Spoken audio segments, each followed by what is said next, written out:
Hi, I'm Matt Moore. Welcome to Closing the Distance. On today's show, we're going to attempt to solve the world's bow hunting problems, all here in the next 30 minutes. Let's get started. Closing the Distance is brought to you by Matthews Solo Camp. Catch us if you can. Ozonics, scent control that works.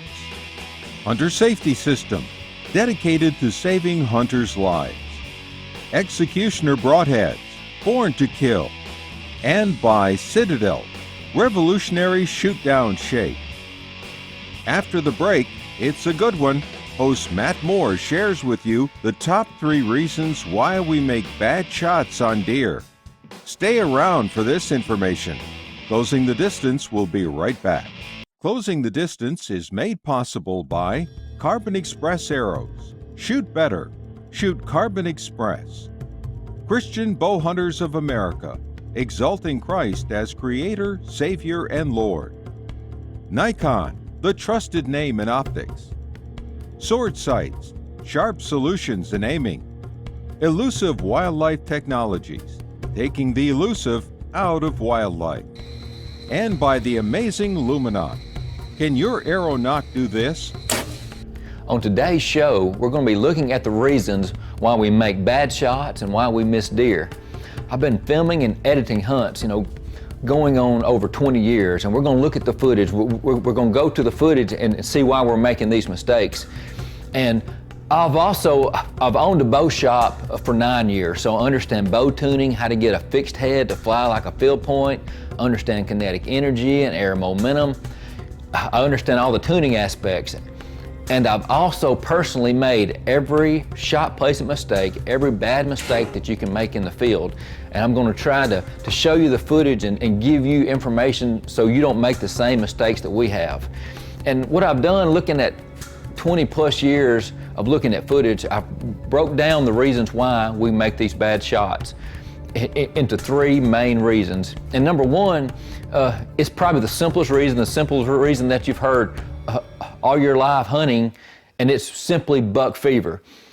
Buck fever takes place when your emotions are in control instead of your mind is in control. And most of the time that I've seen buck fever happen is that when hunters go on hunts that are out of their core area, out of state hunts, you book hunts with outfitters because your anticipation is really high. You're really excited about the hunt, and when a buck comes out, those emotions come to the surface and you cannot control them. If you've ever experienced buck fever, after the fact you laugh about it, but while it's going on, it's unbelievable. You just can't control yourself. And the first couple years I started filming, I captured buck fever to the finest. I was filming one of our sponsors at the time, and he had traveled down to Texas on a hunt, and here steps out a 150. The rut's going on, and there's a doe that's behind our stand, and this buck is in love. He is 100% trying to chase this doe, and he does not care about us. And he's out there at only about 15 or 16 yards, and buck fever takes over.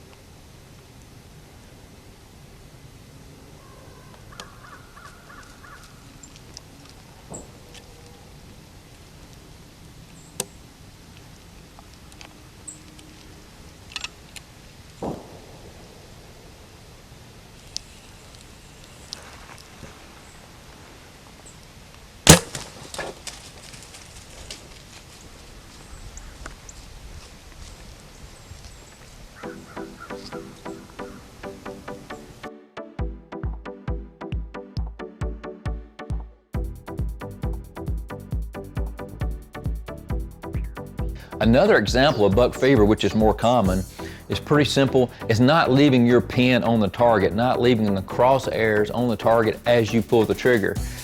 And on this example, I'm hunting and I'm in East Texas, and the landowner has me there where I'm trying to kill a cull 6-point. It's an older 6-point that's been coming into this feeder, but this 8-point shows up.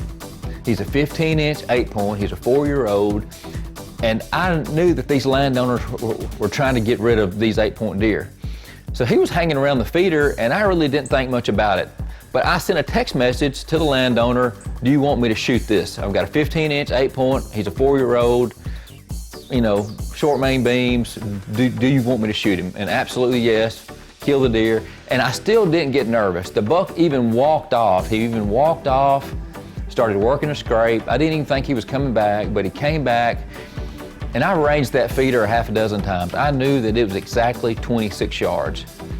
The buck turned perfect, quartering away just like I like them. And when I have a deer that's quartering away, I want to put that sight pin so that the arrow passes through the opposite side shoulder. I pulled back. And before I show you the shot, this episode is educational, it's informative, and we will show you bad shots. If you don't like watching bad shots, if you don't like this topic, if you don't want to learn about this, change the channel. These are bad shots. I'm showing you examples of what not to do. Deer was at 26 yards. I had the sight pin on him.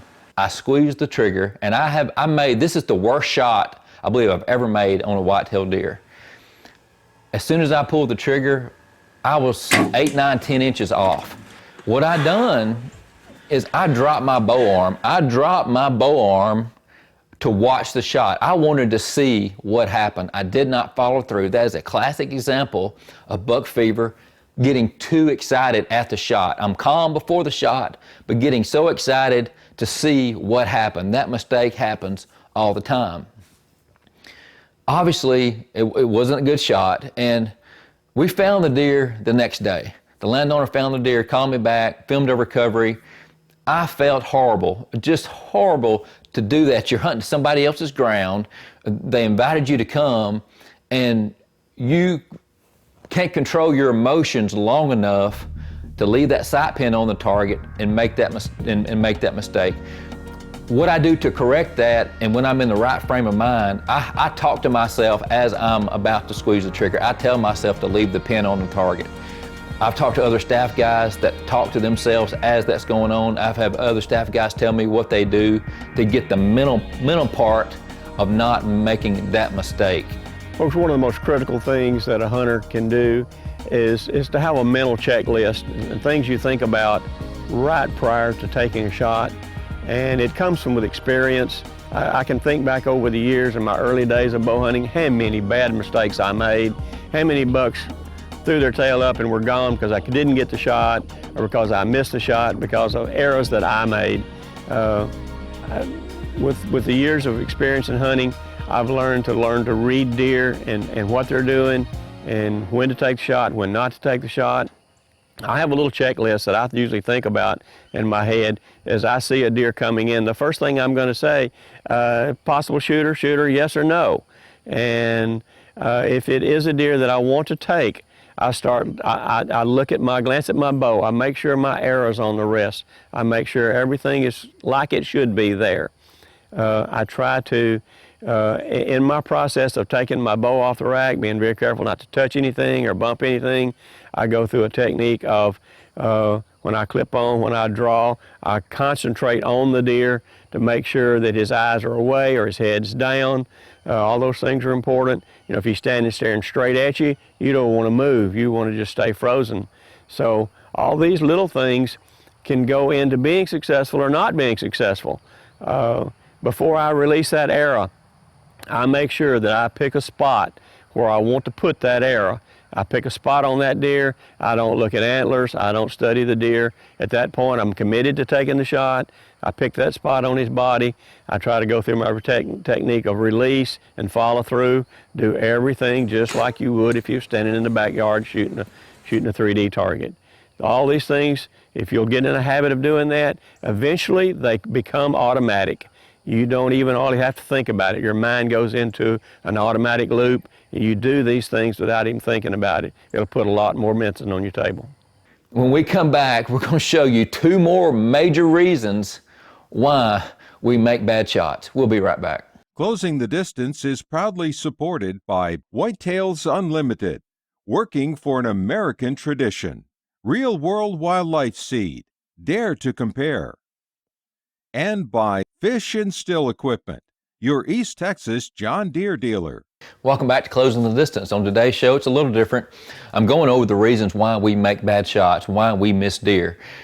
And we've already looked at buck fever, a big problem that we have. It's all mental. And I've gone to the footage, filming hunts for over 20 years, seeing everything. I'm looking at the footage and figuring out these reasons why we make these bad shots. And our second major reason why we make bad shots, why we have that operator error, is that mentally we think a deer is getting away. What happens, a deer comes in on us, and as soon as you see them, you want to shoot them. You think that they're getting away. That's as simple as I can put it. I've seen that happen hundreds of times. You rush it. You rush it. It's not buck fever, but you think the deer is getting away. I've seen poor shot placement happen to where the deer, he comes in, he hasn't stopped walking yet, his body is at an odd angle, he's looking the wrong way, you're rushing it, you go into the shot so fast that you make a huge error. A prime example of rushing the shot happens to me, it happens to everybody. I was in Kansas, and here comes a nice 10-point, a 4-year-old 10-point. He's coming in, he's with some does, and he walks through my shooting lane so fast. And I try to grunt stop the deer, and he does not stop. I know that he's walking. I lead him. I put the sight pin in front of his shoulder, thinking that the arrow was going to go into the lungs, but I didn't lead him enough. I thought the deer was getting away. I rushed this whole shot sequence, and I shot the deer through the liver. We looked and looked and looked for the deer. A horrible shot, a horrible mistake on my part. We looked for him, and the next season, I found him. Mid-November last year, I liver shot this buck. We looked for this deer for 2 days. I came back 2 weeks later and looked for him.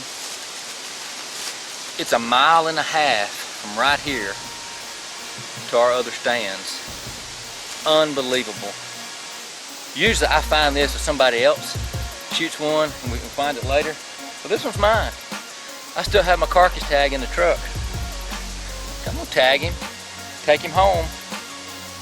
Coming up, host Matt Moore reveals the last major reason why we make bad shots.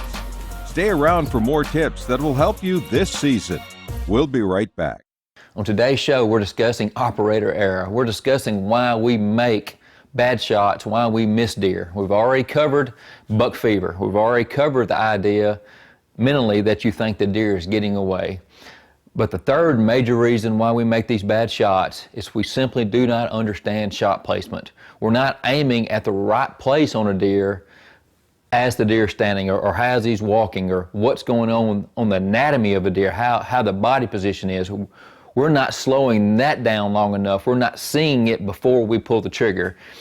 And some of the simple basic rules, if you have a broadside deer and you're bow hunting, aim low at the heart. Aim low at the heart just in case that deer ducks the string and drops. If he does, your arrow's going to hit into the lungs. If the deer doesn't react, pretty simple, you have a heart shot.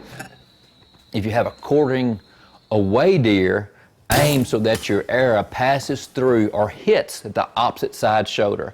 Even on those severe quartering away angles, you may think that you're gut shooting the deer, but really you're not. You're going through everything. You are going through the guts and the intestines. But once it goes into the lungs, once it hits that lining that separates the chest cavity from the intestines, that lining breaks, and when that lining breaks, the lungs collapse. If the deer's not breathing, it's not walking. Those severe angles, those severe quartering away shots are awesome with a gun or a bow.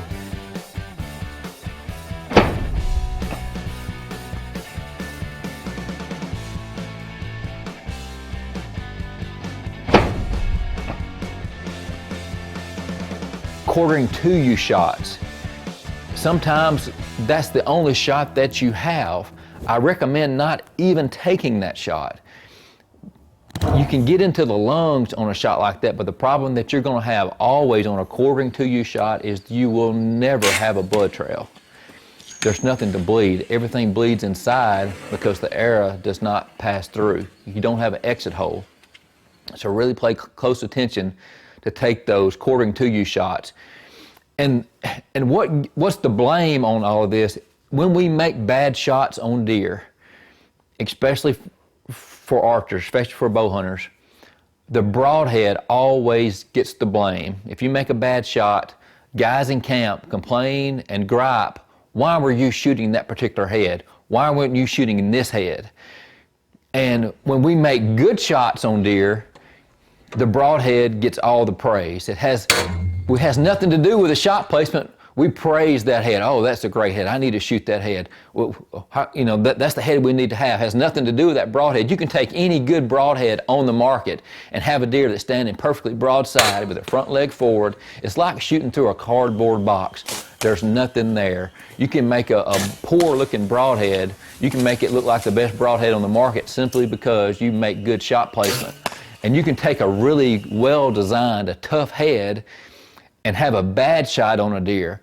A bad shot on a deer is having a deer that's quartering to you, you hit high in the shoulder, and there's nothing up there to kill the deer. There's so many hunters who've hit deer high in the shoulder and thought they hit in the lungs. You're above the lungs. You're in no man's land. There's absolutely nothing up there on a deer to kill the deer. The deer is just a flesh wound, but we blame broadheads for that. We blame broadheads for our poor shot placement. Another concern that I'm seeing in this operator error discussion is that we're taking the target archery mentality and taking it straight to the deer stand. Target archery is awesome, shooting 3D, shooting paper, shooting long distances, that is so much fun. And we're using lighter weight arrow shafts to do that because that's what they're designed for. They're designed for downrange accuracy. But we think because our bow is accurate at downrange with these lighter shafts, that all we have to do is screw on a mechanical head and go get in the bow stand and we're ready to go. But the problem that we have with that is that we're not self-disciplined enough to only shoot broadside shots. If you're only going to shoot broadside shots with these lighter weight shafts, you're okay. But we don't do that. We're going to take those quartering to you shots where you have to go through the scapula, where you have to might hit a shoulder blade to get into the lungs. We're taking those quartering away shots or those angle shots to where that arrow shaft is going to hit a rib bone, and you're hitting it with these lightweight shafts. What happens is you lose your arrow momentum. The arrow momentum stops because the arrow shaft is so light. Think about it like this. If you had to drive through a brick wall, would you rather step into a car or would you rather step into a truck? A car might be faster, but once it hits that brick wall, it collapses. Same way with those arrow shafts. If you're shooting a little bit of heavier shaft, you have that arrow momentum, you have that punch to get through obstacles. You can go through that brick wall with a heavier shaft. If you're into target archery, awesome. But a few weeks before you get to the hunting stand, before you get to hunting, change over to some heavier 10 and 11 grains per inch arrow shafts. You won't believe the difference. You won't believe how much success and easier it is to recover your deer. You have more pass-throughs, bigger blood trails, and it really doesn't matter as much on the broadhead. We have some great broadhead manufacturers out there. Find a broadhead that you like, tune your bow to that, shoot, have fun, and I guarantee you, taking some of these steps and mentally not having the buck fever, which is hard to do, taking your time when a deer comes in, don't have the mentality that the deer is going away, really slowing down the shot sequence, understanding the deer's anatomy. How's their body language? How are they standing? To know exactly where to aim, understanding where the heart is, the lung is. All these tips, I guarantee you, it will help you recover more game. Let's check in with Brother Mark.